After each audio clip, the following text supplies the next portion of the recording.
Thank you. I can't tell you how delighted I am to be here. I believe in this industry, I believe in life insurance, and I believe in you. I think that life insurance people are some of the finest people in the world, and I mean that from the bottom of my heart. I'm just delighted to be here with you. It was not always thus. Many years ago, I had different ideas about life insurance when I was younger and foolish. And about 7 years ago, a friend of mine took me out for lunch and introduced me to a life insurance agent who is here in the audience today. And he asked me a few questions, and I gave him a few answers, and he called me up a few days later. He said, "Why don't we get together for lunch again?" So I thought that was pretty good. I could use a free lunch at that particular time of my life. So he took me out for lunch, and we had lunch, and then he took out his folder, and he had prepared a proposal for me, and he said, "Based on everything that you've told me, I think that what you need is $1 million worth of life insurance." My heart almost stopped. Look, I said, if it's the lunch that's the problem, I'll pay for the lunch. I said, look, I got $100,000 worth of life insurance. If something happens to me, the house is paid off. My wife and my children have the house free and clear. Well, he explained to me that that's not a sufficient answer, that they're going to have to go to school and they're going to have to eat and things like that. I said, yeah.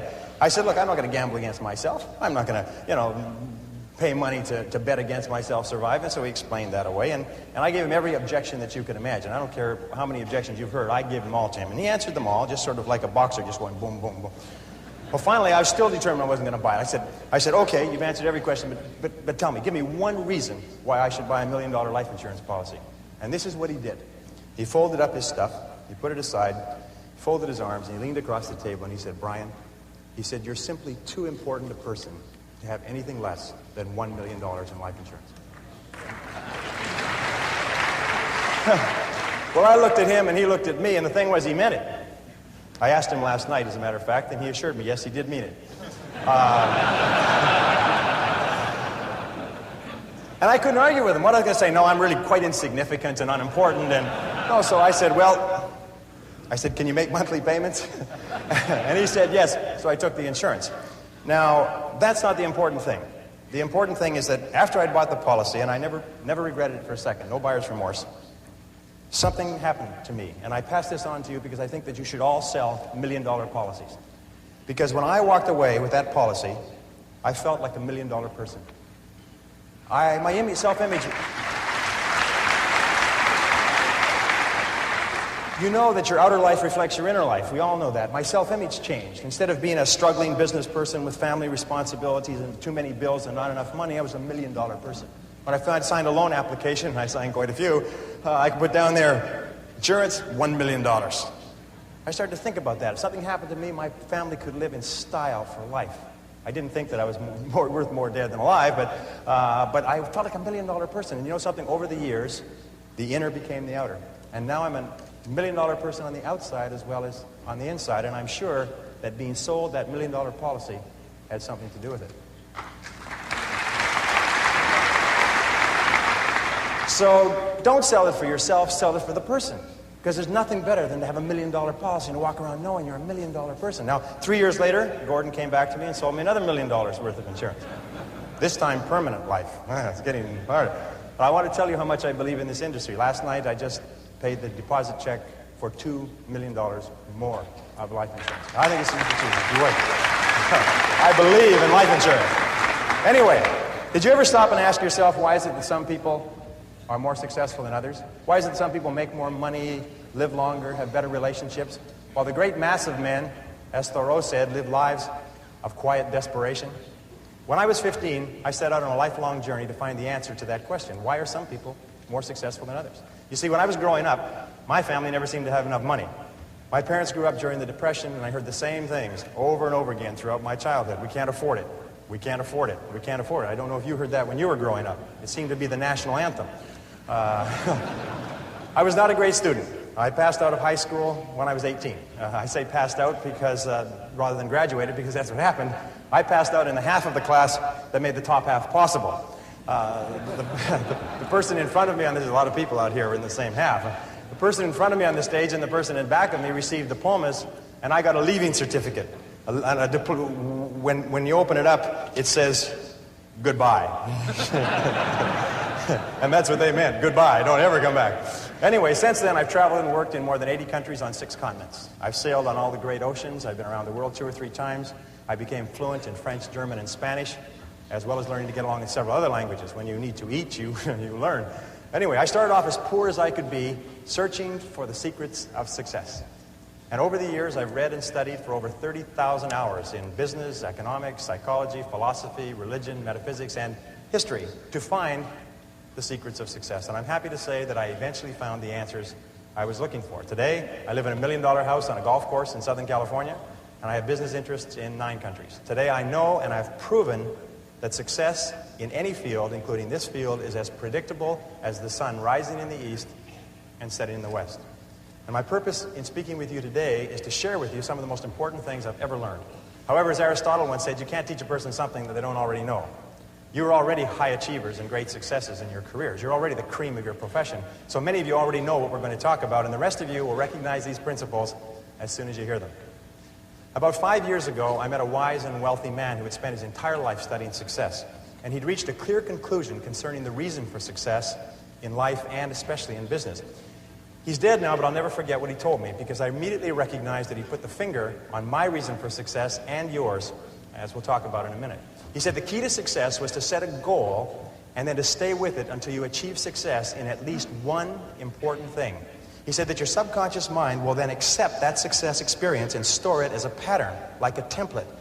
And then from then on, your subconscious will drive you and direct you and guide you to repeat the pattern of success in other things that you attempt. Another way of saying it is that nothing succeeds like success. Psychologists have demonstrated that achievement brings you a natural high. Once you've experienced your first great success, then not only are you unconsciously programmed to repeat it, but nothing else will ever give you the same wonderful sense of satisfaction. And all high achievers know that. Anyway, I learned the truth of this idea many years ago when I first started traveling. I spent 8 years traveling around the world. And in many ways, a trip or a journey is a metaphor for life. My first big trip was that, and much, much more. It had such an enormous impact on me that I've never really gotten over it. My whole life has been different as a result of what I call the Sahara Crossing. Let me tell you about it. When I was 18, 3 friends and I decided we'd go off and see the world. We were well out of high school, and we were laboring in sawmills on the West Coast. This is in 1963, and a lot of our friends were heading for Europe to travel around with backpacks. So we decided to do something different. You see, nobody else was going to Africa, so we decided we'd go to Africa. Of course, it never occurred to us to ask why it was that no one else was going to Africa. And that was our first mistake. After working and saving for a year, the 4 of us piled into an old 1946 Chevy and drove out of Vancouver, bound for Montreal via Toronto. Actually, we just passed a couple of blocks from here on our way on that trip. It was late at night when we left. It was pouring rain. We were all 20 years old, and we were off to see the world. Anyway, I learned later that almost every great venture begins with an act of faith, like driving into the dark, into the unknown. In a way, nature protects us by shielding us from knowledge of the difficulties and obstacles that lie ahead. Because if we really knew all the problems we would face, the setbacks, the suffering, the temporary failure, and the disappointments, many of us would hesitate about ever even starting out at all. And our plan was to drive across country to Montreal, get jobs on ships to work our way across the Atlantic, and then head south across Europe to Africa. Pretty basic plan. However, as it happened in Montreal, one of the guys decided to give up and go home, and so he left us. Well, that left 3. The other 2, after one day, I still remember that, after one day of looking for work on the waterfront, decided to quit. Decided to quit trying and to spend their limited savings to pay their way across the Atlantic, rather than to work their way. I tried to talk them out of it. I told them that quitting is a habit. If you quit the first time you run into difficulties, you'll always quit when the going gets rough. You will, in effect, establish a pattern for failure rather than a pattern for success. But their minds were made up, so we split our savings and they took passage on a ship to England. I worked on a construction site in Montreal, hauling heavy things for the entire winter, and then I got a job on a Norwegian freighter out of Halifax in late February and arrived in England in mid-April. As I had predicted, my friends had quit and stayed in England working at odd jobs. However, we soon made up, good buddies again, and once more we headed for Africa. At this time, all we had was an 8.5 by 11-inch page about this size that had Europe and Africa all on the same map, on the same page. And it seemed to be a very simple thing to go from London, which was up here, to Johannesburg, which was down here. And it's just one page. And I mean, we sort of drew a straight line, and we thought, well, oh yes, there was a little orange part right across sort of a band right through the middle there called the Sahara Desert. But we thought, well, we'd just whip over that and get down to the green part on the map. There's no problem. Without a word of a lie, this is true. We didn't stop to think that the total distance was about 8,000 miles. See, we were big picture people. We didn't let ourselves get bogged down with details. We were young and we hadn't learned that it's the details that get you every single time. So we took a train down to London. There we bought bicycles. See, we'd never heard of anyone riding from London to Johannesburg on bicycles, so we decided that we would do it first and become famous. That was another mistake. We soon learned that when you ride bicycles across France in the springtime, you find that the hills are all uphill and the wind is always in your face. So likewise, I found that when you embark on any new venture, you often find the same thing. Everything seems to go wrong, usually at the worst possible time and in the worst possible and most expensive way, like starting a new business or a new career. Anyway, after 2 weeks of grinding along on bicycles, uphill the whole way, which seems like a geographical impossibility, but it's true, we said, the heck with this. We loaded the bikes on a train and we rode across France and Spain to Gibraltar. There we sold the bicycles and bought a Land Rover with our last dollar. We had definitely learned why no one had ever crossed Africa on bicycles. It was darn near impossible to cross France on bicycles. Europe on bicycles. Anyway, so now we had a little problem. We were out of money. We'd exhausted our meager finances buying the Land Rover, and we didn't have enough money for fuel and equipment. So we all sat down. We considered ourselves great writers at that time. We all sat down and wrote letters to everybody that we knew, pleading for money, telling them how desperate our situation was. Sitting here looking across the Straits of Gibraltar to Africa. All we needed was just a little bit of money to get us over there. Anyway, eventually we got a little bit of money here and a little bit of money there, and then we got one big score. I'll never forget this. An uncle of Jeff's that he'd only seen once in his life sent us 100 pounds. 100 pounds at that time was $300, worth more than $1,000 today. And we were ecstatic. We were saved. So this was another lesson. Nobody ever makes it on their own. One of the great lessons of life. We all need help from others to get over the rough spots on the journey of life.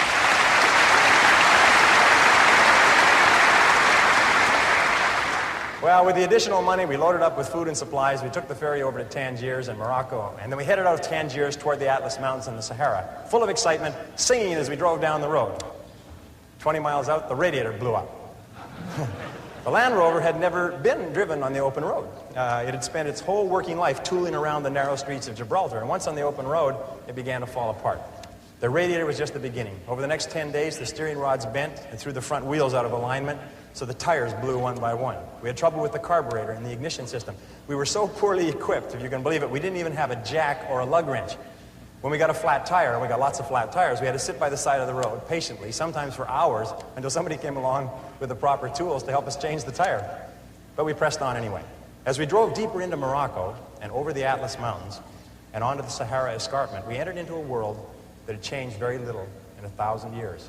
There were long, long stretches of barren country roads and an occasional oasis surrounded by primitive farms, which was irrigated from wells and underground rivers.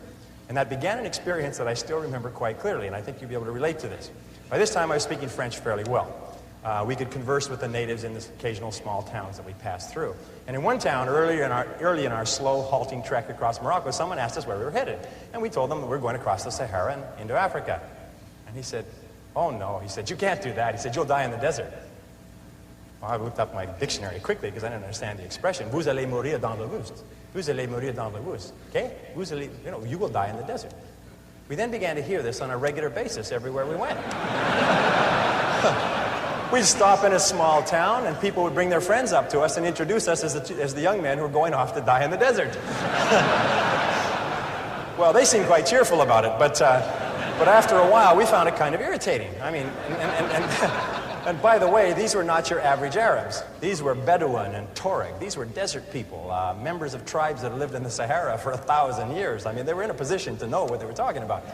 And I learned a valuable lesson from this. I learned then, and for the rest of your life, whenever you try to do something out of the ordinary, people will line up to tell you that you can't do it, why you can't do it, that you'll lose your time, you'll lose your money, that you will, in effect, die in the desert. Even people who should know better will try to discourage you. To achieve anything greater worthwhile, you must train yourself to rise above these people, ignoring them and pressing on towards your goal regardless.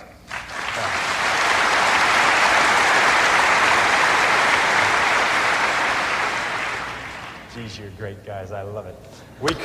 We crossed from Morocco into Algeria and drove south to the town of Adrar on the edge of the Sahara. By this time, our vehicle was falling apart. And with the cost of repairs and gasoline and food, we'd almost run out of money again. One of the guys, sick from dysentery, decided to give up.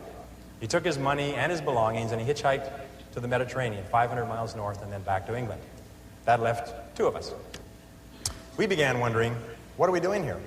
We were two young men, 20 and 21 years of age, thousands of miles from home, sick, tired, and almost broke, with thousands of miles ahead of us. We couldn't even remember why we started out in the first place, except that we had set it as a goal. And we were too dumb to change it. Anyway, but one of the things that kept us going was a book of poetry by Robert W. Service. Robert W. Service had driven an ambulance in World War I, and he'd written poetry to cheer up the soldiers in the trenches on the Western Front. And there was one poem that we read over and over. It always gave us a boost in the determination to go forward. And it was called Carry On. And it started like this. It said, "It's easy to fight when everything's right, when you're mad with the thrill and the glory. It's easy to cheer when victory is near and wallow in fields that are gory. It's a different song when everything's wrong, when you're feeling infernally mortal, when it's 10 against 1 and hope there is none. Buck up, little soldier, and chortle. Carry on, there isn't much punch in your blow. You're glaring and staring and hitting out blinds. You're muddy and bloody, but never you mind. Carry on. You haven't the ghost of a show. It's looking like death, but while you've a breath, carry on, my son, carry on." Well, by this time we were in the Sahara, the largest desert on Earth.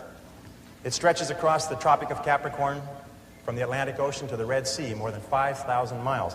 And the part that we faced, dead ahead, was the Tenerife, the emptiest single stretch of the Sahara. 500 miles of nothing, not a fly, not a blade of grass, as flat as a tabletop. 500 miles. The enormity of what we had embarked on finally began to sink in. We learned that more than 1,300 people had perished in the Tenerife in the last 20 years. 42 vehicles had broken down in the desert, and many of their drivers were never seen again alive. By this time, Jeff and I were once more out of money. All our tires were scraped bald and they needed to be replaced. We needed additional tanks so we could carry enough gas and water for the crossing. We needed tools to do repairs. We needed a jack and lug wrench so that we could change tires. Obvious. For 3 weeks we stayed in a drawer. Jeff hitchhiked north to Algiers to wire for more money, more creative writing, while I sold all our supplies except for a bare minimum. With that money and by stripping abandoned vehicles, I got the Land Rover repaired and properly outfitted with reasonably good tires, a reserve gas tank, proper tools, and supplies for the crossing. It's amazing how enterprising you become when your survival is at stake. By the way, this story took place 24 years ago today. Imagine. The Sahara Desert in June is hot. How hot is it? It's very hot. It's damn hot. At midday, it reaches 140 degrees Fahrenheit. An exposed man can die of dehydration in less than 20 minutes. When the French ran Algeria, they required travelers to carry 5 gallons of water per person per day for the crossing. That's how much you drank. Because of the heat, you can only travel before 10 a.m. and after 4 p.m. The midday sun is so hot that if you drive, your engine oil boils. It becomes as thin as water, and your vehicle seizes up and it'll never run again. 6 weeks after crossing from Gibraltar, we were ready. Jeff came back with some money from his parents, and the vehicle was in perfect condition for the crossing. We realized that if anything did go wrong and we couldn't fix it, we would most certainly die in the desert. 3 days before the big push, the actual crossing, we met 5 Germans in a Volkswagen bus who were waiting for a truck convoy that would cross in a few days. They were going to play it safe and cross with the convoy, safety in numbers. We told them we were going, convoy or no convoy, and they decided to cross with us. The Algerian government stamps your passport out of Algeria 500 miles north of the border. From there on, you're on your own, and they couldn't care less what happens to you. As far as they're concerned, you don't exist anymore. So we set out, and I remember this clearly, we set out at sunset on a Thursday following La Piste, which is a French word for track, a very accurate word, track, that led straight south across the desert. We drove through the night. As we drove through the night, about 50 miles out, our troubles began. The Germans' vehicle sunk in and started to get bogged down in the fine sand that had blown over the track. And it also began to break down mechanically. It started getting sand in the carburetor and everything, and it began to delay us hour by hour. We had to get across the 500 miles in 2 days, or we'd be out of water. So we pressed on as fast as we could. But over and over, the German vehicle got stuck, and we had to stop and drag it out with our four-wheel drive Land Rover, losing time and using precious fuel. Jeff and I took turns driving the Land Rover while the German vehicle drove parallel with us across the flat wasteland. And we kept ourselves motivated by quoting the poem, Carry On, back and forth to each other. And the next verse goes like this: And so in the strife of the battle of life, it's easy to fight when you're winning. It's easy to slave and starve and be brave when the dawn of success is beginning. But the man who can meet despair and defeat with a cheer, there's the man of God's choosing. The man who can fight to heaven's own height is the man who can fight when he's losing. Carry on, things never were looming so black, but show that you haven't a cowardly streak, and though you're unlucky, you never are weak. Carry on, brace up for another attack. It's looking like hell, but you never can tell. Carry on, old man, carry on. By morning,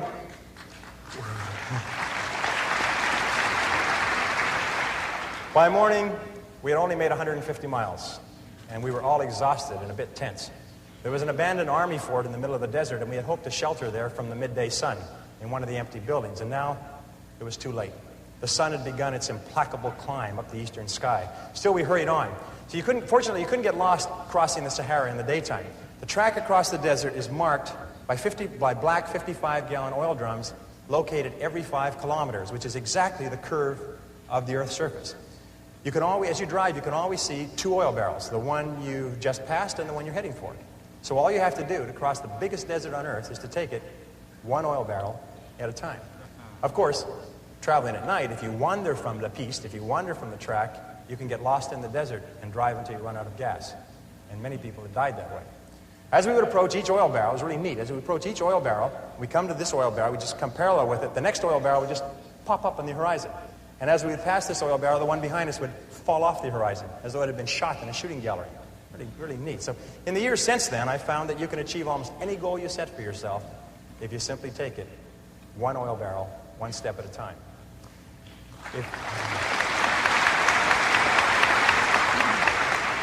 If you go as far as you can see, you will then see far enough to go further. Now the sun really became the enemy. It sat on the horizon like a big, evil, yellow cat, and then it began to rise inexorably, getting hotter and hotter as we raced south. The temperature grew hotter and hotter. Finally, at 9:30 a.m., it reached 110 degrees Fahrenheit, and the vehicles began coughing and stalling. We signaled between the 2 vehicles and agreed to stop and wait out the heat, right there in the middle of that 25,000 square mile parking lot. You never felt so small in your entire life. I'll never forget that day. Hour after hour, we sat in our vehicles like sitting in a bake oven, prostrate from the pounding heat of the sun that reached 140 degrees Fahrenheit by noon and seemed to hang there, seemed to stay there forever. We drank quart after quart of water, our throats going bone dry minutes after gulping down a full canteen. It was worse outside, so we just stayed in the vehicles and suffered hour after hour. Finally, as the afternoon wore on, the temperature slowly began to fall. By 4 p.m., it was down to 105 degrees. When it finally got below 100 degrees Fahrenheit at 5 p.m., we started on. But now we were racing the clock. We only made about 200 miles in the last almost 24, and we still had 300 miles to go. There was a small oasis, an army post on the other side of the desert, and we knew we had to get there before the midday sun caught us again. We hadn't slept since Thursday morning. It was now Friday evening.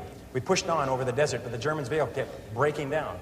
All night, exhausted, we worked to get the Volkswagen bus with the Germans across to the other side. We were both desperate and scared. We knew that we could not last another day. Our water was almost gone.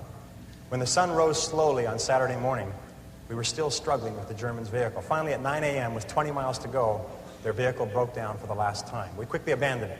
We loaded the 5 Germans in the back of the Land Rover and headed for the fort and the oasis. An oasis, by the way, is a place where there's one well with a bucket. That's an oasis. It was further than we thought, but we made it just before the heat forced us to stop.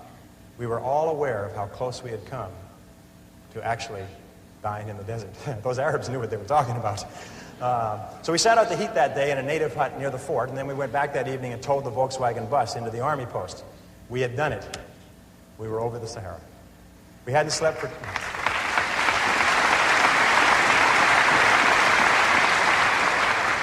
We hadn't slept for 2.5 days, but we had made it.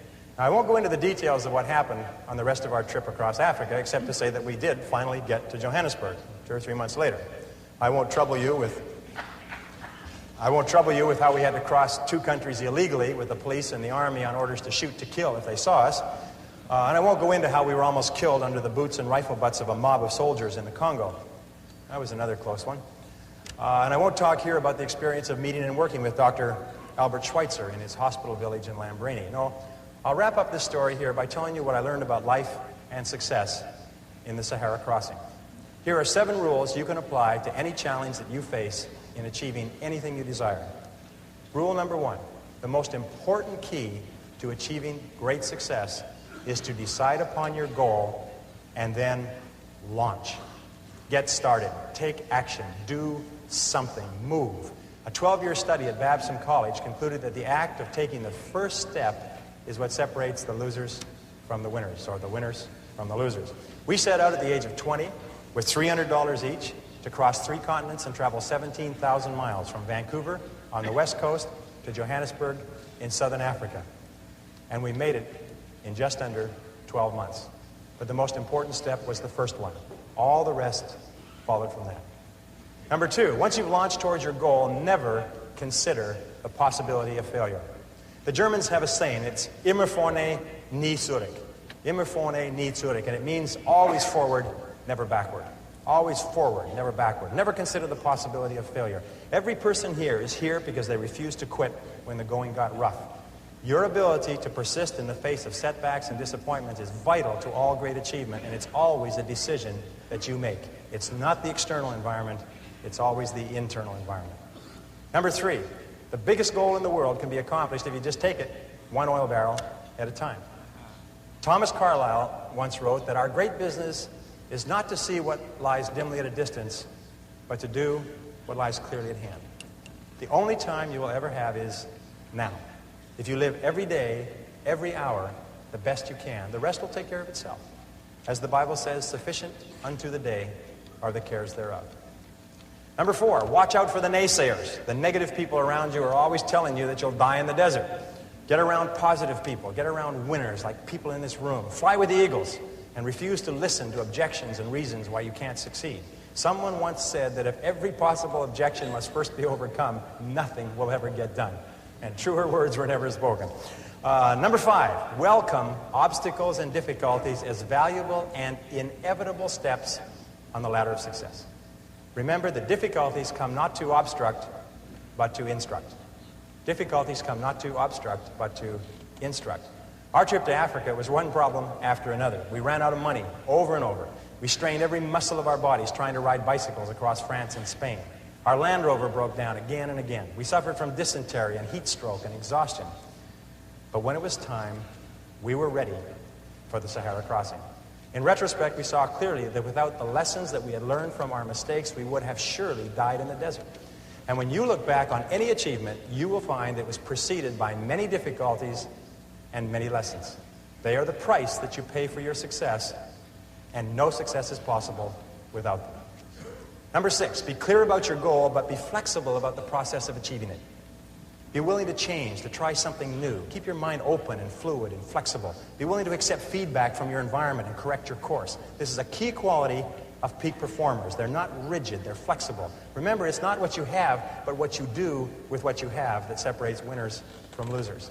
It's not what happens to you, but how you respond to what happens to you that counts. In the final analysis, your response to the adversity of life is the real measure of who you are and what you're made of. The Greek philosopher Epictetus once said that circumstances do not make the man or woman, they merely reveal him to himself. When you find out who you really are when you face adversity. And remember, number 7, the last rule is, nobody does it alone. At every step on our journey across Africa, people helped us with advice and with food and with assistance and with money, but especially with warmth and with kindness and with generosity. When life is over, it will be the people that we lived and laughed and loved with that we remember more than anything else. So don't be afraid to ask for help from others. It's a mark of strength and courage and character. And don't be reluctant to give of yourself to others generously. It's the mark of caring and compassion and personal greatness. The reason the Sahara story was so relevant for me was that because after the Sahara, I never felt that there was anything I couldn't do. I felt programmed for success for life, although it took me many years to understand it. And the reason why this story may be of interest to you is because I believe that everyone has a Sahara to cross, perhaps more than one. Many of you are crossing your own Saharas right now. Everyone eventually goes through periods of great difficulty, their own private hells, their dark nights of the soul. But it is by facing whatever life gives us with courage and determination that we grow more surely toward the stars. Let me leave you with the last verse of Carry On. There are some who drift out in the deserts of doubt, and some who in negativity wallow. There are others I know who in piety go because of a heaven to follow. But to labor with zest and to give of your best for the sweetness and joy of the giving, to help folks along with a hand and a song, why, there's the real sunshine of living. Carry on, fight the good fight and true. There's big work to do. Believe in your mission, greet life with a cheer. There's big work to do, and that's why you're here. Carry on, let the world be the better for you. So at last when you die, let this be your cry. Carry on, my soul, carry on. Ladies and gentlemen,